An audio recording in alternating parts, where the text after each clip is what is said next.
Hello and welcome to our very first episode. My name is Pat Carrick. And I'm David Mair. And this is a show where we have no choice but to drive 100 miles to the closest cinema so we can help you decide whether it's worth the drive.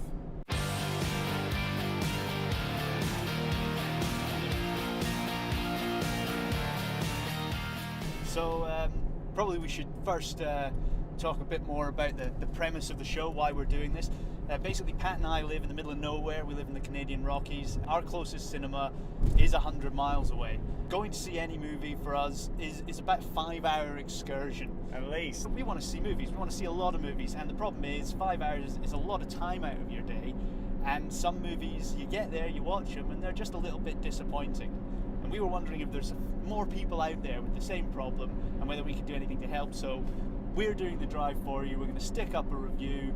And hopefully it'll give you a little bit of help to decide, as Pat says, whether or not it's worth your while. So the film that we've decided to go for our very first episode is Blade Runner 2049. Sequel or follow-up, or it's been a long time since Blade Runner. Correct. So it's a direct sequel. It's directed by Denis Villeneuve. Harrison Ford returning and reprising his role as, what's his name, Deckard? Ryan Gosling. The Goose. Harrison Ford and Ryan Gosling, it stacks up. There should be a lot to offer in Blade Runner 2049. And we're coming at the original film from two different angles. You have watched it for a very long time. Well, yeah, I've seen Blade Runner a few times. And I watched it yesterday. Did you enjoy your first watch of Blade Runner? I did. Truth be told, I tried twice to watch this movie and I fell asleep twice. I think it was done very well, but if you are tired, it is a sleeping pill. It just knocks you right out. I love Blade Runner, and some of the performances are fantastic. I love Rutger Hauer, and he's great in Blade Runner, and he's got some really iconic lines. Yeah, particularly at the end. And from what I understand, I'm not sure if you're aware of this, but he wrote those lines.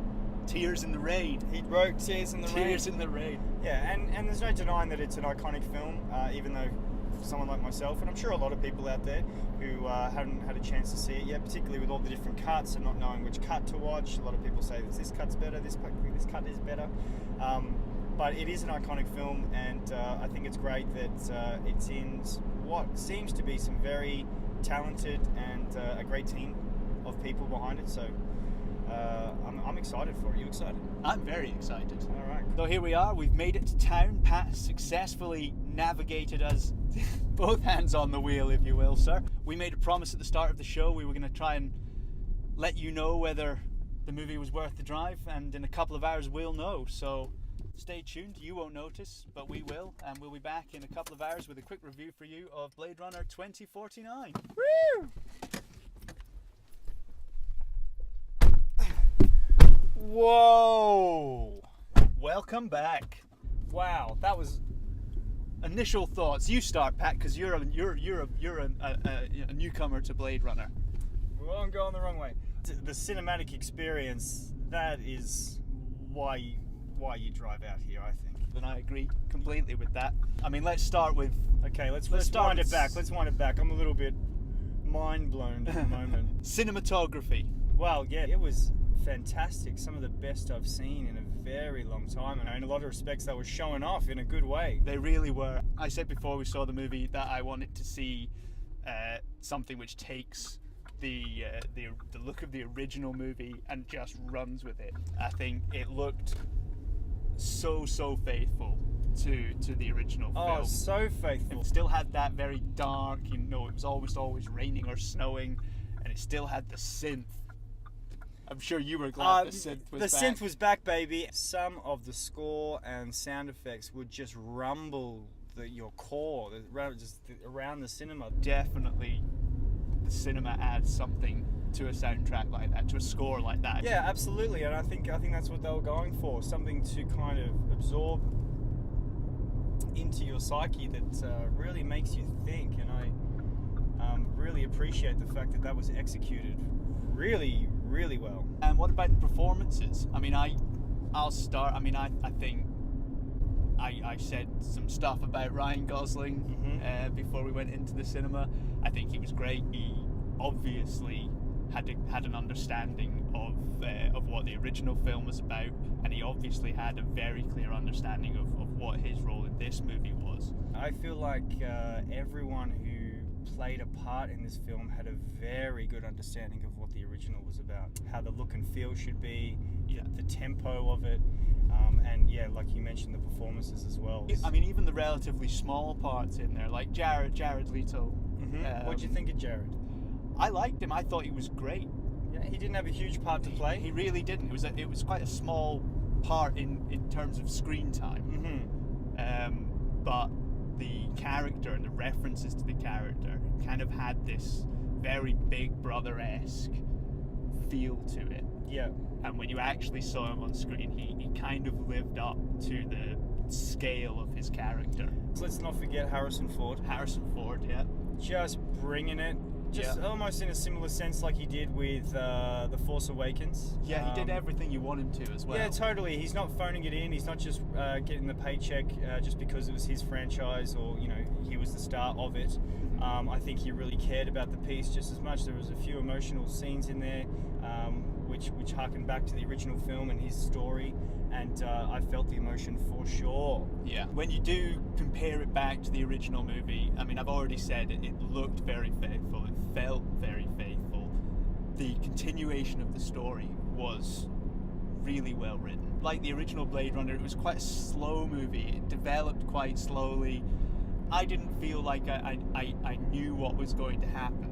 You could see things coming, but they didn't quite unfold the way you expected them to. When you feel like you're going along with it, there's kind of like, oh, I think I know what's happening here, but they don't just, they don't spoon feed it to you. But at the same time, you weren't lost when the twists and turns came. Visual effects, I think Stunning. We've already touched on slightly, but again, the sets they made, the way they dressed it, looked again very similar to the original, very faithful with that little step forward. I thought it was a really fantastic film, and I'm really trying to find things. Whoa! Almost missed my turn. Like your turn. Like my turn off. No, in all seriousness, I am having trouble finding things bad to say about the film. I took 2 pee breaks because it was a very long film, but purposefully long, I feel. I didn't feel it. I honestly That's didn't. great. I was completely carried along by it. There are films that are much shorter than that feel a lot longer. There were scenes where Ryan Gosling's character, Kay, was kind of meandering through different kind of set pieces or locations, but all of it was so interesting, you wanted to see what else was hiding in amongst the mist. It forced you to imagine what these locations were like before, everything turned bad in this world and everything kind of turned polluted and ugly. As far as message goes, I think it was quite strongly driven home. I certainly came away from it with a very strong idea of what they were trying to say. Well, I think the big message was humanity, what it means to be a person or a human being. Realizing a sense of yourself is as equally important in overcoming this idea of living in fear.